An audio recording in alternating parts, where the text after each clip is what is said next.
ಈ ರೀತಿ ಚಿಕ್ಕ ಫ್ರೇಮ್ಗೆ ಒಂದು ಬಟ್ಟೆನ ಹಾಕೊಂಡು ನೀವು ಕೆಳಗಡೆ ನ್ಯೂಸ್ ಪೇಪರ್ನ ಇಟ್ಕೊಳ್ಳಿ. ನ್ಯೂಸ್ ಪೇಪರ್ನ ಇಟ್ಕೊಂಡು ಈ ರೀತಿ ನಿಮ್ಗೆ ಹೇಗೆ ಬೇಕು, ನಿಮ್ಗೆ ಹೇಗೆ ಮಾಡಬೇಕು ಅನ್ಸುತ್ತೆ ಆ ರೀತಿ ಮಾಡಿ. ಈ ರೀತಿ ಜಿಗ್ಜಾಗ್ ಟೈಪಲ್ಲಿ ಮಾಡ್ಕೊಳ್ಳಿ. ಹೀಗೆ ಸುಮ್ಮನೆ ಒಂದು ಸೈಜಿಗೆ ಇಟ್ಕೊಂಡು ಮಾಡಿ. ಮತ್ತು ಕರು ಶೇಪು ಫಸ್ಟ್ ನೀವು ರನ್ನಿಂಗ್ ಸ್ಟಿಚನ್ನು ಸ್ಟಾರ್ಟ್ ಮಾಡ್ಕೋಗಿ. ನಿಮ್ಗೆ ಹೇಗೆ ಬರುತ್ತೆ ಹೇಗೆ ಅಡ್ಡ ಬರುತ್ತೋ ಹೇಗೆ ಬರುತ್ತೆ ನಿಮ್ಗೆ ಮನಸ್ಸಿಗೆ ಹೇಗೆ ಮಾಡಬೇಕು ಅನ್ಸುತ್ತೆ ಹಾಗೆ ರನ್ನಿಂಗ್ ಸ್ಟಿಚಲ್ಲಿ ಆರಾಮಾಗಿ ಫ್ರೇಮ್ ಒಳಗಡೆ ಯಾವ್ಯಾವ ಡಿಸೈನ್ ಮಾಡಬೇಕು ಅನ್ಸುತ್ತೆ ಹೆಂಗೆ ಹೋಗಬೇಕು ಅನ್ಸುತ್ತೆ ಹಂಗೆಲ್ಲ ಮಾಡ್ಕೊಳ್ಳಿ. ಯಾಕೆಂದರೆ ಹಂಗೆಲ್ಲ ನೀವು ಆ್ಯಕ್ಷನ್ ಮಾಡಿದಾಗಲೇ ನಿಮಗೆ ಫ್ರೇಮ್ ಅನ್ನೋದನ್ನ ರೊಟೇಟ್ ಮಾಡೋಕ್ಕೆ ಕಲಿಬೇಕಾಗುತ್ತಲ್ವಾ. ರೊಟೇಟ್ ಮಾಡೋದನ್ನು ನೀವು ಕಲ್ತಾಗುತ್ತೆ. ನಿಮ್ಗೆ ಹೇಗೆ ಬೇಕು, ಈ ರೀತಿ ಅಡ್ಡ ಬೇಕೋ, ಇಲ್ಲ ಈ ರೀತಿ ಲೈನಲ್ಲಿ ಬರ್ತಿರೋ, ಇಲ್ಲ ಈ ರೀತಿ ಬರ್ತಿರೋ, ಇಲ್ಲ ಈ ರೀತಿ ಡಾಟ್ ಚುಕ್ಕಿ ಥರ ಮಾಡ್ಕೊಂಡು ಹೋಗ್ತಿರೋ, ಹೇಗೆ ಬೇಕು ಹಾಗೆ ನೀವು ರನ್ನಿಂಗ್ ಸ್ಟಿಚಲ್ಲಿ ಪ್ರಯತ್ನ ಪಡಿ. ರನ್ನಿಂಗ್ ಸ್ಟಿಚಲ್ಲಿ ಪ್ರಯತ್ನ ಪಡ್ಕೊಂಡು ಆಮೇಲೆ ಅದನ್ನೇ ನೀವು ಕಾಲಲ್ಲಿ ಸ್ವಲ್ಪ ಮೂವ್ ಮಾಡಿಕೊಂಡು 2 ಅಥವಾ 3ರಲ್ಲಿ ನಿಲ್ಲಿಸ್ಕೊಂಡು ಈ ರೀತಿ ಸುಮ್ಮನೆ ಟ್ರೈ ಮಾಡಿ. ನಿಮಗೆ ಹೇಗೆ ಬರುತ್ತೆ ಬರಲಿ, ಫಿನಿಶಿಂಗ್ ಚೆನ್ನಾಗಿ ಬರಬೇಕು ಅಂತ ಏನಿಲ್ಲ. ಏಕೆಂದರೆ ನೀವು ಈಗ ಕಲಿತಿರೋದ್ರಿಂದ ಫಿನಿಶಿಂಗ್ ಅನ್ನೋದು ಬರೋದಿಲ್ಲ. ನಿಮ್ಗೆ ಎಷ್ಟು ಸಾಧ್ಯವಾಗುತ್ತೆ ಅಷ್ಟು ಈ ರೀತಿ ರನ್ನಿಂಗ್ ಸ್ಟಿಚನ್ನು ಮೊದಲು ಫುಲ್ಲು ಎಷ್ಟು ಪ್ರಾಕ್ಟೀಸ್ ಮಾಡ್ತೀರಿ ಅಷ್ಟು ಬೇಗ ಬರುತ್ತೆ. ನೀವು ಪ್ರಾಕ್ಟೀಸ್ ಚೆನ್ನಾಗಿ ಮಾಡಿದ್ರೆ 1 ತಿಂಗಳಲ್ಲಿ ಕಲ್ತ್ಬಿಡ್ತೀರಾ. ನೀವು ಪ್ರಾಕ್ಟೀಸ್ ಅನ್ನೋದನ್ನು ಚೆನ್ನಾಗಿ ಮಾಡ್ಕೊಂಡ್ರೆ 1 ತಿಂಗಳಲ್ಲಿ ನೀವು ಸಿಂಪಲ್ ವರ್ಕ್ ಮಾಡೋದನ್ನು ಚೆನ್ನಾಗಿ ಕಲ್ತ್ಬಿಡ್ತೀರಾ. ಅದಕ್ಕೆ ಹೇಳೋದು ಆದಷ್ಟು ಪ್ರಾಕ್ಟೀಸ್ ಬೇಕು, ಮತ್ತು ತಾಳ್ಮೆ ಅನ್ನೋದಿರಬೇಕು. ಅವಸರಕ್ಕೆ ಬೇಗ ಹಾಕ್ತೀವಿ ಅಂದರೆ ಫಿನಿಶಿಂಗ್ ಚೆನ್ನಾಗಿ ಬರೋದಿಲ್ಲ. ಅದಕ್ಕಾಗಿ ಹೇಳೋದು ಎಂಬ್ರಾಯ್ಡ್ರಿ ವರ್ಕ್ ಮಾಡೋರಿಗೆ ತಾಳ್ಮೆ ಬೇಕು ಅಂತ ಹೇಳಿದ್ದು. ನೋಡಿ, ಈ ಕ್ಲಾಸಲ್ಲಿ ನೀವು ನೀಟಾಗಿ ರನ್ನಿಂಗ್ ಸ್ಟಿಚನ್ನು ನಿಮ್ಗೆ ಹೇಗೆ ಬರುತ್ತೆ, ಯಾವ್ಯಾವ ಡಿಸೈನ್ ಮಾಡಬೇಕು ಅನ್ಸುತ್ತೆ ಆ ಥರ ಮಾಡ್ಕೊಂಡು ಪ್ರಾಕ್ಟೀಸ್ನ ಮಾಡ್ಕೊಳ್ಳಿ. ನೆಕ್ಸ್ಟಿಂದ ನಿಮಗೆ ಸ್ಟೆಪ್ ಬೈ ಸ್ಟೆಪ್ನ ಕ್ಲಾಸ್ನ ನಾನು ಹೇಳ್ಕೊಡ್ತೀನಿ. ಬನ್ನಿ ಈಗ ನೋಡಿ ಯಾವ ರೀತಿ ಮಾಡೋದು ಅಂತ. Hi guys, welcome back to my channel. Friends, ಇವತ್ತು ನಿಮಗೆ ಬೇಸಿಕ್ ಡಿಸೈನ್ನೇ ಹೇಳ್ಕೊಡ್ತಾ ಇದ್ದೀನಿ. ನೋಡಿ, ಈ ರೀತಿ ಮಿಷಿನಲ್ಲಿ ನಿಮಗೆ ಸ್ವಲ್ಪ ತೋರಿಸ್ಬೇಕಾಗಿತ್ತು. ನಿನ್ನೆ ವಿಡಿಯೋದಲ್ಲಿ ತೋರಿಸಿರಲಿಲ್ಲ ಇದನ್ನು, ಅದಕ್ಕೆ ತೋರಿಸ್ತಾ ಇದ್ದೀನಿ. ನೋಡಿ, ಇಲ್ಲಿ ನಾವು ನೋಡಿ ಇದರಲ್ಲಿ ನಾವು ಎಷ್ಟಕ್ಕೆ ನಿಲ್ಲಿಸ್ಕೋತೀವಿ ಅದ್ರ ಮೇಲೆ ಡಿಸೈನ್ ಅನ್ನೋದು ಡಿಪೆಂಡ್ ಆಗುತ್ತೆ. ಇದನ್ನು ಮೂವ್ ಮಾಡಬೇಕು ಅಂದರೆ ನಾವು ಕೆಳಗಡೆ ನೋಡಿ ಕೆಳಗಡೆ ಹೀಗೆ ನಾವು ತೊಡೆಯಲ್ಲಿ ಮಾಡ್ಕೋಬೇಕಾಗುತ್ತೆ. ಆಗ ಈ ರೀತಿ ಬರುತ್ತೆ. ನೋಡಿ, ಅಲ್ಲಿ ಮೇಲೆ 5 ತನಕ ಇದೆ. ಅದು ನಾವು 5 ನಿಲ್ಲಿಸ್ಕೋಬೇಕು, 4ಗೆ ಬರಬೇಕಾ, 3ಗೆ ಬರಬೇಕಾ, 2 1 0 ಈ ರೀತಿ ನಾವಿಲ್ಲಿ ನಮ್ಮ ಪೆಟಲ್ ಇಲ್ಲಿದೆ. ಕಾಲು ಕೂತ್ಕೊಂಡಿರ್ತೀವಲ್ಲ ತೊಡೆಗೆ ಇದು ಕರೆಕ್ಟಾಗಿ ಸಿಗುತ್ತೆ. ತೊಡೆಯಲ್ಲಿ ನಾವು ಈ ರೀತಿ ಎಷ್ಟಕ್ಕೆ ಬೇಕೋ ಅಷ್ಟಕ್ಕೆ ಇದು ಮಾಡ್ಕೋಬೇಕು. ಅದೇನು ಜಾಸ್ತಿ ಎಫೆಕ್ಟ್ ಏನಿರೋದಿಲ್ಲ.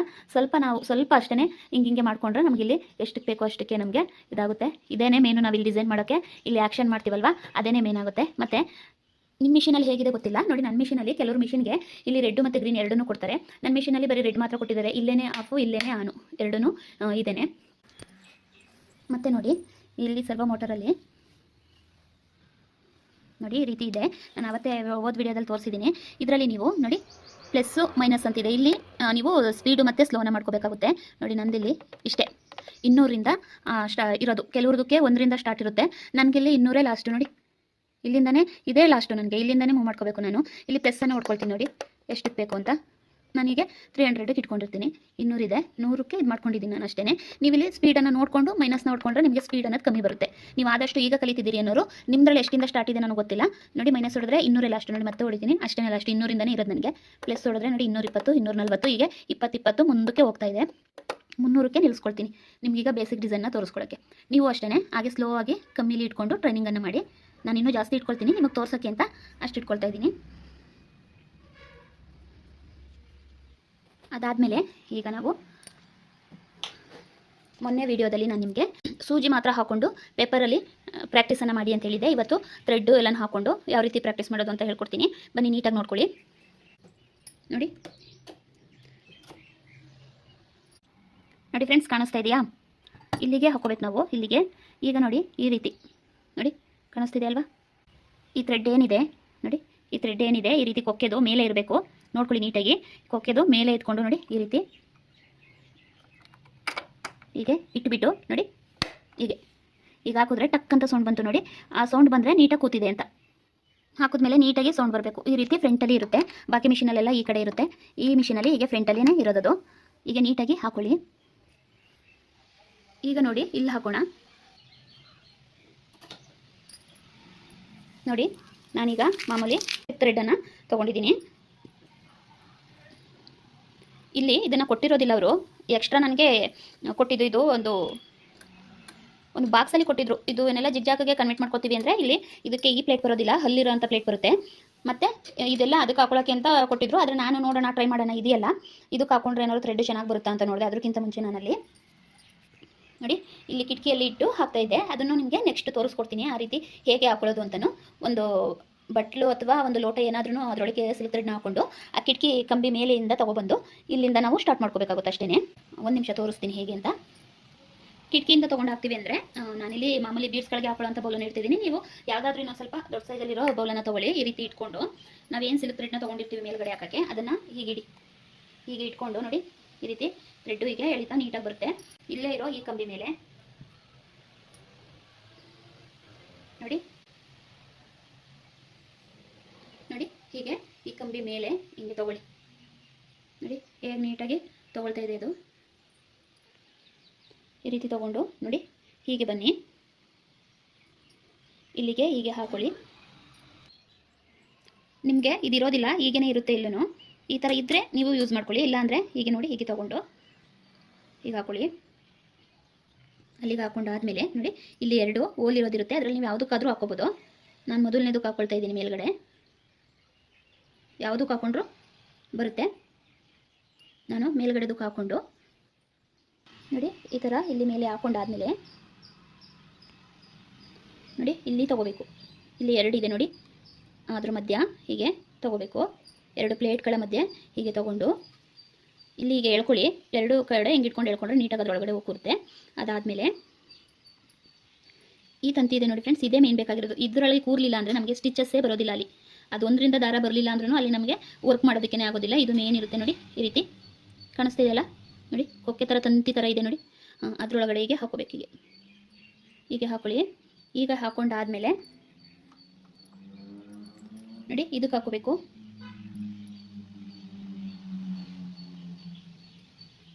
ಇದರಲ್ಲೂ 2 ಹೋಲ್ ಇದೆ, ನೀವು ಯಾವುದಕ್ಕೆ ಬೇಕಾದರೂ ಹಾಕೋಬೋದು. ನಾನು ಮೊದಲನೇದಕ್ಕೆ ಹಾಕ್ಕೊಳ್ತೀನಿ, ಕೆಳಗಡೆದಕ್ಕೆ ಹಾಕ್ಕೊಳ್ತೀನಿ ಫ್ರೆಂಡ್ಸ್. ಹೀಗೆ ಹಾಕ್ಕೊಂಡು ನೋಡಿ ಇದನ್ನ ಹೆಂಗೆ ಇಟ್ಕೊಂಡ್ರೆ ಇಲ್ಲೊಂದು ಇದೆ ನೋಡಿ, ಅದರೊಳಗಡೆ ಹಾಕ್ಕೊಂಡ್ರೆ ಆಯಿತು. ಕಾಣಿಸ್ತಾ? ತೋರಿಸ್ತೀನಿ. ಇದಿದೆ ನೋಡಿ ಕೆಳಗಡೆ ಬಾಗಿರೋ ಥರ, ಇಲ್ಲಿಂದ ಇಲ್ಲಿಗೆ ಬಂದು ಬೇಕಾದರೆ ತೊಗೋಬೋದು. ಇಲ್ಲಾಂದರೆ ಇಲ್ಲಿಂದ ಡೈರೆಕ್ಟಾಗಿ ಇಲ್ಲಿಗೆ ಹಾಕ್ಬಿಟ್ಟು ಒಂದು ಬೆರಳಲ್ಲಿ ಹೀಗೆ ನೋಡಿ ಅದರೊಳಗಡೆ ಹಾಕಿದ್ರೂ ಆಯಿತು. ಈಗ ಹಾಕ್ಕೊಂಡು ನೆಕ್ಸ್ಟ್ ನಿಮಗೆ ಇಲ್ಲಿ ತೋರಿಸ್ತೀನಿ ನೋಡಿ, ಇಲ್ಲಿದೆ, ಇಲ್ಲಿ ರೌಂಡ್ ಶೇಪಲ್ಲಿ ಕೊಟ್ಟಿದ್ದಾರೆ. ನಾವು ಅದರೊಳಗಡೆ ಹೀಗೆ ನೋಡಿ 2 ಕೈ ಸಹ ಹಿಂಗೆ ಇಟ್ಕೊಂಡ್ರೆ ಬೇಗ ಆಗುತ್ತೆ. ಹಿಂಗೆ ಅದರೊಳಗಡೆ ಕೂರಿಸ್ಬಿಡೋದು. ಈಗ ಹಾಕ್ಕೊಂಡು ನೆಕ್ಸ್ಟು ಸೂಜಿಗೆ ಹಾಕೋಬೇಕು. ಸೂಜಿಗೂ ಅಷ್ಟೇ ಬಾಕಿ ಕಡೆ ಈ ಕಡೆ ಸೈಡಿಂದ ಹೋಲ್ ಇರುತ್ತೆ, ಆದರೆ ಇದರಲ್ಲೂ ಫ್ರಂಟಲ್ಲೇ ಹೋಲ್ ಬರೋದು. ನಾವು ಕೆಳಗಡೆ ಹೇಗೆ ಫ್ರಂಟಿಂದ ಹಾಕಿದ್ವಿ ಹಾಗೆಯೇ ದಾರನೂ ಅಷ್ಟೇ ಫ್ರಂಟಿಂದ ಹೀಗೆ ಹಿಂದೆಗೆ ಹಾಕೋಬೇಕು. ಮುಂದೆಯಿಂದ ಹಿಂದೆಗೆ ಹಾಕ್ಕೊಂಡು ಈ ರೀತಿ ತೆಗೆದು ಬಿಟ್ಬಿಡಿ.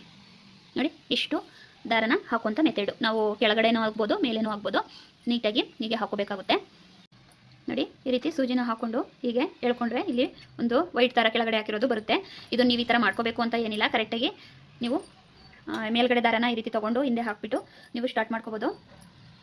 ನಿಮ್ಗೇನಾದರೂ ಈಗ ಸದ್ಯಕ್ಕೆ ಎಂಬ್ರಾಯ್ಡ್ರಿದು ವೈಟ್ ದಾರ ತೋರಿಸಿದೆ ಅಲ್ವಾ, ಅದೇನಾದ್ರು ಸಿಗಲಿಲ್ಲ ಅಂತ ಅಂದರೆ ಮಾಮೂಲಿ ಕಾಟನ್ ಥ್ರೆಡ್ ಬರುತ್ತಲ್ವ ಬಟ್ಟೆ ಸ್ಟಿಚ್ ಮಾಡೋದು, ಅದನ್ನು ಬೇಕಾದರೆ ನೀವು ಇಲ್ಲಿ ಬಾಬಿನ್ಗೆ ಹಾಕೋಬೋದು. ಸ್ಟಾರ್ಟಿಂಗು ಕಲಿಯುವಾಗ ಏನೂ ತೊಂದರೆ ಇಲ್ಲ, ಆರಾಮಾಗಿ ಹಾಕೊಳ್ಳಿ. ಆಮೇಲೆ ವರ್ಕ್ ಮಾಡುವಾಗ ನೀವು ಬೇಕು ಅಂದರೆ ತೊಗೊಂಡು ನಡೆಯುತ್ತೆ. ಮಾಮೂಲಿ ಬಟ್ಟೆ ಹೊಲಿಯುವಂಥ ಥ್ರೆಡ್ಡನ್ನು ಈ ಬಾಬಿನ್ಗೆ ಹಾಕೊಳ್ಳಿ, ಆದರೆ ಇಲ್ಲಿಗೆ ಮಾತ್ರ ಸಿಲ್ಕ್ ಥ್ರೆಡ್ಡು ಬೇಕೇ ಬೇಕು. ನೀಟಾಗಿ ಹಾಕೊಳ್ಳಿ. ನಾನು ಓದ್ ಕ್ಲಾಸಲ್ಲಿ ಈ ರೀತಿ ರಿಂಗನ್ನು ಅಟ್ಯಾಚ್ ಮಾಡೋದನ್ನ ತೋರಿಸ್ಕೊಟ್ಟಿದ್ದೆ. ಇದು ಹಾಗೇ ಇರಲಿ. ನೀವು ನೋಡಿ ಈ ರೀತಿ ಸುತ್ತ ಕಟ್ ಮಾಡ್ಕೊಬಿಡಿ. ಯಾಕೆಂದರೆ ಮೊದಲೇ ಫಸ್ಟ್ ಸ್ಟಾರ್ಟಿಂಗು ಈ ರಿಂಗ್ ನೀವು ಯಾವ ಸೈಜನ್ನು ರಿಂಗ್ ತಗೋತೀವಿ ಅಷ್ಟು ಸುತ್ತ ನೀವು ಬಟ್ಟೆನ ಈ ರೀತಿ ಸ್ವಲ್ಪ ಬಿಟ್ಬಿಟ್ಟು ಕಟ್ ಮಾಡ್ಕೊಳ್ಳಿ. ಯಾಕೆಂದರೆ ಸ್ಟಾರ್ಟಿಂಗು ಕಲಿತಾ ಇರೋದ್ರಿಂದ ಬಟ್ಟೆ ಅನ್ನೋದು ನಿಮಗೆ ಅಡ್ಡ ಬರೋದ್ರಿಂದ ಇರಿಟೇಷನ್ ಆಗುತ್ತೆ. ಅದಕ್ಕೋಸ್ಕರ ಹೀಗೆ ಸುತ್ತ ಕಟ್ ಮಾಡ್ಕೊಂಡು ಇಟ್ಕೊಳ್ಳಿ. ಈಗ ನಾನು ಇದರಲ್ಲಿ ಹಾಕೋ ತೋರಿಸ್ತಾ ಇಲ್ಲ ನಿಮಗೆ. ನೋಡಿ ನಿಮ್ಮ ಹತ್ರ 7 ಅಥವಾ 9 ಈ ರೀತಿ ಚಿಕ್ಕ ಸೈಜಿನ ಫ್ರೇಮ್ ಇದ್ದರೆ ತೊಗೊಳ್ಳಿ. ಯಾಕೆಂದರೆ ಸ್ಟಾರ್ಟಿಂಗು ನಿಮಗೆ ಈಸಿ ಆಗುತ್ತೆ, ಈ ರೀತಿ ರೊಟೇಟ್ ಮಾಡೋಕ್ಕೆಲ್ಲ ಈಸಿ ಆಗುತ್ತೆ. ಅದಕ್ಕೋಸ್ಕರ ಚಿಕ್ಕದಿದ್ರೆ ತೊಗೊಳ್ಳಿ. ಇದಿಲ್ಲ ಅಂತಂದರೆ ಓಕೆ, ಅದು ಈ ಸೈಜ್ ಆದರೂ ಓಕೆ, ಇದಾದ್ರೂ ಓಕೆ, ಆದರೆ ಆದಷ್ಟು ಚಿಕ್ಕ ತೊಗೊಳ್ಳಿ ಅಂತ ಹೇಳ್ತೀನಿ. ಯಾಕೆಂದರೆ ನಿಮಗೆ ಪ್ರಾಕ್ಟೀಸ್ ಮಾಡೋಕ್ಕೆ ಈಸಿ ಆಗುತ್ತೆ. ನಾನು ನೋಡಿ ಇಲ್ಲಿ ಒಂದು ಸುಮ್ಮನೆ ವೇಸ್ಟಿಂದ ಇದು ಕ್ಲಾತ್ ಇತ್ತು, ಅದನ್ನು ಈಗ ಹಾಕ್ತಾಯಿದ್ದೀನಿ. ಯಾವಾಗಲೂ ಅಷ್ಟೇ ನೋಡಿ, ಅವತ್ತು ಹೇಳ್ಕೊಟ್ಟಿದ್ದೀನಿ. ಈ ರೀತಿ ಹಾಕಿರೋ ಅಂಥದ್ದನ್ನ ಕೆಳಗಡೆ ಇಟ್ಕೋಬೇಕು. ಕೆಳಗಡೆ ಇಟ್ಕೊಂಡು ನೋಡಿ ಈ ರೀತಿ ಅದನ್ನು ಕೆಳಗಡೆ ಇಟ್ಕೊಂಡು ಹೀಗೆ ಕೂರಿಸಿದ್ರೆ ಅದು ನೀಟಾಗಿ ಕೂರುತ್ತೆ. ಆಮೇಲೆ ನಾವು ಈ ರೀತಿ ಸುತ್ತ ಎಳ್ಕೋಬೇಕು. ನಿಮಗೆ ಹೇಗೆ ಕಂಫರ್ಟಬಲ್ ಆಗುತ್ತೆ ಆ ಥರ ಮಾಡ್ಕೊಳ್ಳಿ ಈಗ ಸದ್ಯಕ್ಕೆ. ಆಮೇಲೆ ನಾವು ನೀಟಾಗಿ ಕಲ್ತಾದ್ಮೇಲೆ ಈ ರೀತಿ ಹೇಗೆ ಬೇಕಾಗಿ ಮಾಡೋಂಗಿಲ್ಲ, ಬಟ್ಟೆ ಡ್ಯಾಮೇಜ್ ಆಗುತ್ತೆ. ನಾನು ಹೇಳ್ಕೊಟ್ನಲ್ಲ ಹೀಗೆ ನೀಟಾಗಿ ಆ ಕಡೆ ಈ ಕಡೆ ಇಟ್ಕೊಂಡು ಒಂದೇ ಲೆವೆಲಲ್ಲಿ ಟೈಟ್ ಮಾಡಿ ಅಂತ ಹಾಗೆ ಮಾಡಬೇಕಾಗುತ್ತೆ. ನೋಡಿ ಇದು ಎಷ್ಟು ತೆಳುವಿದೆ. ಇದೊಂದು ಸ್ಯಾರಿದು ನಿಮಗೆ ಸುಮ್ಮನೆ ತೋರ್ಸೋಕ್ಕೆ ಅಂತ, ಸುಮ್ಮನೆ ಬಟ್ಟೆ ವೇಸ್ಟ್ ಆಗುತ್ತೆ, ಅದಕ್ಕೆ ನಿಮಗೂ ಹೇಳ್ತಾ ಇದ್ದೀನಿ. ನೀವು ಫಸ್ಟ್ ಸ್ಟಾರ್ಟಿಂಗು ರನ್ನಿಂಗಿಗೆ ಹಾಕೊಳ್ಳುವಾಗ ಹೀಗೆ ಯಾವುದಾದ್ರೂ ಬಟ್ಟೆ ಇದ್ದರೆ ಹಾಕೊಳ್ಳಿ. ಇಲ್ಲಾಂದರೆ ನಾನು ತೋರಿಸ್ಕೊಟ್ನಲ್ಲ ಈ ರೀತಿ ಪಾಪ್ಲಿನ್ ಬಟ್ಟೆ, ಇದು ಕಾಟನ್ ಬಟ್ಟೆಗಳಿದ್ರೆ ಯೂಸ್ ಮಾಡಿ ನೀವು. ನೋಡಿ ಈ ರೀತಿ ಟೈಟನ್ನು ಬಟ್ಟೆನ ಪೂರ್ತಿ ಹೀಗೆ ಟೈಟ್ ಮಾಡಿಕೊಂಡು ಆಮೇಲೆ ಇಲ್ಲಿ ನೀಟಾಗಿ ಟೈಟ್ ಮಾಡ್ಕೊಬಿಡಿ. ಕ್ಯಾನ್ವಾಸ್ ಎಲ್ಲ ಬೇಕಾಗುತ್ತೆ ಫ್ರೆಂಡ್ಸ್, ಆದರೆ ನೀವು ಸ್ವಲ್ಪ ಕಲಿತೀನಿ ಅನ್ನೋದಾದರೆ ಈಗ ನೀವು ಪ್ರಾಕ್ಟೀಸ್ ಮಾಡಿದ್ರ ಏನೋ ಗೊತ್ತಿಲ್ಲ ನನಗೆ ಪೇಪರಲ್ಲಿ ಇದು ಮಾಡೋದನ್ನು. ಇದಕ್ಕೆ ಈಗ ನೋಡಿ ತೋರಿಸ್ತೀನಿ. ನೋಡಿ ಇದಕ್ಕೆ ಅದೇ ರೀತಿ ಸ್ಟಾರ್ಟಿಂಗು ಕಲಿಯೋಕೆ ಅಂತ ನಿಮಗೂ ಕ್ಯಾನ್ವಸ್ಸು ಎಲ್ಲ ಸುಮ್ಮನೆ ವೇಸ್ಟ್ ಮಾಡ್ಕೋಬೇಡಿ. ಅದಕ್ಕೋಸ್ಕರ ಪೇಪರನ್ನು ಹೀಗೆ ಕೆಳಗಡೆ ಇಟ್ಕೊಂಡು ನೋಡಿ ಅದ್ರ ಮೇಲೆ ಹೀಗೆ ಇಟ್ಕೊಳ್ಳಿ. ನಿಮಗೆ ಬೇಕು ಅಂದರೆ ಎಷ್ಟು ರಿಂಗ್ ಇರುತ್ತೆ ಅಷ್ಟಕ್ಕೇ ಬೇಕಾದ್ರೆ ಕಟ್ ಮಾಡ್ಕೊಳ್ಳಿ. ಕಟ್ ಮಾಡಿಕೊಂಡು ನೋಡಿ ಈಗ ಇಲ್ಲಿಗೆ ನಾವು ಹಾಕಬೇಕು. ಸೂಜಿ ಕೆಳಗಡೆ ಇದೆ, ಅದಕ್ಕೋಸ್ಕರ ಸ್ವಲ್ಪ ಈ ರೀತಿ ನೋಡಿ ಈ ರೀತಿ ವೀಲನ್ನು ಹೀಗೆ ತಿರುಗಿಸ್ಕೊಳ್ಳಿ. ಅದು ಮೇಲೆ ಬರುತ್ತೆ. ಮೇಲೆಗೆ ಮಾಡಿಕೊಂಡು ಸೂಜಿನ ಮೇಲೆ ಮಾಡಾದ್ಮೇಲೆ ನೋಡಿ ಈ ರಿಂಗನ್ನು ಹೀಗೆ ತಗೋಬೇಕು ಒಳಗಡೆ. ಸೂಜಿ ನೀವು ಮೇಲೆ ಮಾಡಲಿಲ್ಲ ಅಂದರೆ ಇದು ಅಡ್ಡ ಹಾಕೊಳ್ಳುತ್ತೆ. ಅದಕ್ಕೋಸ್ಕರ ಹೇಳ್ಕೊಡ್ತಾ ಇದ್ದೀನಿ. ಇಷ್ಟು ವಿವರವಾಗಿ ಯಾರು ಹೇಳ್ಕೊಟ್ಟಿರಲಿಲ್ಲ ಫ್ರೆಂಡ್ಸ್, ನಾನು ನೋಡಿದಾಗ್ಲೂ.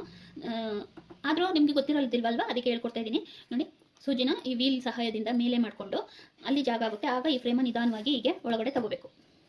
ಒಳಗಡೆ ತೊಗೊಂಡ್ಮೇಲೆ ಈ ಥ್ರೆಡ್ಡನ್ನು ಮಾಮೂಲಿ ಹಿಂದೆ ಹೀಗೆ ಹಾಕಿಬಿಟ್ಬಿಡಿ ಫ್ರೆಂಡ್ಸ್. ಈ ರೀತಿ ಇಟ್ಕೊಂಡಾದ್ಮೇಲೆ ನೀವು ಇಲ್ಲಿ ಅಬ್ಸರ್ವ್ ಮಾಡಿ. ಏಕೆಂದರೆ ನಾವು ಸ್ಟಿಚ್ ಮಾಡುವಾಗ ಇಲ್ಲಿ ಅಬ್ಸರ್ವ್ ಮಾಡೋಕ್ಕಾಗೋದಿಲ್ಲ. ಆದರೆ ನಾವು ಯಾಕೆ ಹೇಳ್ಕೊಡ್ತೀವಿ ಅಂದರೆ ವರ್ಕ್ ಮಾಡುವಾಗ ಇಲ್ಲಿ ಯಾವ ರೀತಿ ಮೂಮೆಂಟ್ ಆಗುತ್ತೆ ನೋಡಿಕೊಂಡ್ರೆ ನಿಮಗೆ ನಾವು ವರ್ಕ್ ಮಾಡುವಾಗ ಅಲ್ಲಿ ಈ ರೀತಿ ಅದು ನಂಬರ್ಗೆ ಚೇಂಜ್ ಆಗ್ತಾ ಇರಬೇಕು ಅನ್ನೋದು ಗೊತ್ತಾಗುತ್ತೆ ಅಷ್ಟೇ. ವರ್ಕ್ ಮಾಡುವಾಗ ನಾವು ನಿಜವಾಗ್ಲೂ ಇದನ್ನು ನೋಡ್ತಾ ಕೂತ್ಕೊಳ್ಳೋಕ್ಕಾಗಲ್ಲ. ನಾವು ಇಲ್ಲೇ ಕಣ್ಣು ಅಳ್ತಲೇ ನೋಡ್ಕೊಂಡು ಮಾಡಬೇಕಾಗುತ್ತೆ ಎಲ್ಲ ಡಿಸೈನ್ಸ್ನು. ಈಗ ನೀವು ಪೇಪರಲ್ಲಿ ರನ್ನಿಂಗ್ ಸ್ಟಿಚ್ನ ಹಾಕೊಂಡಿದ್ದೀರಿ ಅಲ್ವಾ, ಬಟ್ಟೆ ಮೇಲೆ ರನ್ನಿಂಗ್ ಸ್ಟಿಚ್ಚನ್ನು ಮಾಡಿ. ಯಾವ ಥರ ಮಾಡಬೇಕು ಅಂದರೆ ನಿಮಗೆ ನೀಟಾಗಿ ಸ್ಟ್ರೈಟಾಗಿ ಲೈನ್ಗಳು ಬರಬೇಕು ಮತ್ತು ಶೇಪ್ ಬರಬೇಕು. ಆ ರೀತಿ ರನ್ನಿಂಗ್ ಸ್ಟಿಚ್ಚಲ್ಲೇ ಮಾಡ್ಕೊಂಡು ಹೋಗಿ. ಸ್ಟಾರ್ಟಿಂಗು ಸುಮ್ಮನೆ ಹೀಗೆ ಮಾರ್ಕನ್ನು ಮಾಡ್ಕೊಳ್ಳಿ. ಹೀಗೆ ಸುಮ್ಮನೆ ಒಂದೆರಡು ಲೈನನ್ನು ಹಾಕೊಳ್ಳಿ. ಇಲ್ಲ ನೀವು ಸ್ಕೇಲ್ ಇದ್ದರೆ ಸ್ಕೇಲಲ್ಲೂ ಬೇಕಾದರೆ ಹಾಕೋಬೋದು. ಹೀಗೆ ಹಾಕೊಳ್ಳಿ. ಏಕೆಂದರೆ ನಿಮಗೆ ಪ್ರಾಕ್ಟೀಸ್ ಆಗಬೇಕಲ್ವ ಸ್ಟ್ರೈಟಾಗಿ ಸ್ಟಿಚ್ ಮಾಡೋದು, ಅದಕ್ಕೋಸ್ಕರ. ನೋಡಿ ಯಾವಾಗಲೂ ಅಷ್ಟೇ ನಾವು ಹಾಕುವಾಗ ಹೇಗೆ ರಿಂಗೊಂದು ಕೆಳಗಡೆ ರಿಂಗು ನೋಡಿ ಇದು ಕೆಳಗಡೆ ಹಾಕಿದ್ದೀವಿ, ಅದೇ ರೀತಿ ಇಟ್ಕೋಬೇಕು. ಈ ಶೇಪು ಹೀಗೆ ಮೇಲಿರ್ಬೇಕು ನಮಗೆ. ನೋಡಿ ಈಗ ಸೈಡಿಗೆ ಇಟ್ಕೋಬೇಡಿ ಕಟರು ಎಲ್ಲನೂ, ಇದ್ರ ಪಕ್ಕ ಹೀಗೆ ಇಟ್ಕೋಬೇಡಿ. ನೀವು ಕೈಯನ್ನು ನೀಟಾಗಿ ಈ ರೀತಿ ಇಟ್ಕೊಳ್ಳಿ. ಕೆಲವರು ಹೀಗೆ ಫ್ರೇಮ್ ರಿಂಗನ್ನು ಇಟ್ಕೊಳ್ತಾರೆ, ಕೆಲವರು ಹೀಗೆ ಇಟ್ಕೊಳ್ತಾರೆ. ಸ್ಟಾರ್ಟಿಂಗು ನಿಮಗೆ ಕಂಫರ್ಟಬಲ್ ಆಗುತ್ತೆ ಹಾಗೆ ಇಟ್ಕೊಳ್ಳಿ. ಒಂದು ಕಡೆ ನೋಡಿ ಹೀಗೆ ಇಟ್ಕೊಂಡು ಒಂದು ಕಡೆ ಬೇಕಾದರೆ ಹೀಗೆ ಇಟ್ಕೋಬೋದು. ನಿಧಾನವಾಗಿ ಕಾಲನ್ನು ಸ್ವಲ್ಪ ಪ್ರೆಸ್ ಮಾಡ್ಕೊಳ್ಳಿ. ನೋಡಿ ಈ ರೀತಿ ಏನು ಲೈನನ್ನು ಹಾಕೊಂಡಿರ್ತೀವಿ ಅದ್ರ ಮೇಲೇ ರನ್ನಿಂಗ್ ಸ್ಟಿಚ್ಚನ್ನು ಮಾಡ್ಕೊಂಡ್ಬರ್ಬೇಕು. ಈ ರೀತಿ ರನ್ ಸ್ಟಿಚಿಂಗ್ ಮಾಡ್ಕೊಂಡು ಬಂದಮೇಲೆ ಮತ್ತೆ ನೀವು ಮೇಲೆ ಹೋಗೋದನ್ನ ಪ್ರಾಕ್ಟೀಸ್ ಮಾಡ್ಕೋಬೇಕು. ಈಗ ಕೆಳಗಡೆ ಬಂದ್ರಿ, ಈಗ ಮತ್ತೆ ಮೇಲೆ ಹೋಗೋದನ್ನ ಪ್ರಾಕ್ಟೀಸ್ ಮಾಡ್ಕೊಳ್ಳಿ.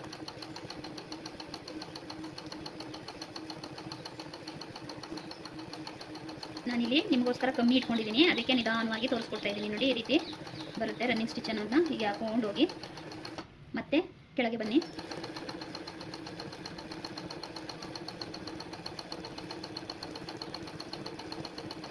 ನಿಧಾನವಾಗಿ ರಿಂಗನ್ನು ನೀವು ಮೂವ್ ಮಾಡಬೇಕು. ನಿಧಾನವಾಗಿ ಮೇಲೆ ಈ ರೀತಿ ತೊಳ್ಕೋಗಿ ಮತ್ತೆ ಕೆಳಗಡೆ ಬರುವಾಗ ಈ ರೀತಿ ನೀವು ಪೂರ್ತಿ ರಿಂಗಲ್ಲಿ ಪ್ರಾಕ್ಟೀಸ್ ಅನ್ನೋದನ್ನ ಮಾಡಬೇಕು. ಈ ರೀತಿ ಪೇಪರಲ್ಲಿ ಹೇಗೆ ಮಾಡೋಕೆ ಹೇಳಿದೆ ಅದೇ ರೀತಿ ಹೀಗೆ ಪ್ರಾಕ್ಟೀಸ್ ಮಾಡಿ. ನಿಮಗೆ ಲೈನು ಕರೆಕ್ಟಾಗಿ ಬರಬೇಕು ಅಂದರೆ ಈ ರೀತಿ ಮಾರ್ಕನ್ನು ಮಾಡಿಕೊಂಡು ಇದೇ ರೀತಿ ನೀವೀಗ ನಾನು ಪೇಪರಲ್ಲಿ ಹೇಗೆ ಹೇಳಿದೆ ಹಾಗೆಯೇ ಬಟ್ಟೆಯಲ್ಲಿ ಪ್ರಾಕ್ಟೀಸ್ ಮಾಡಿ.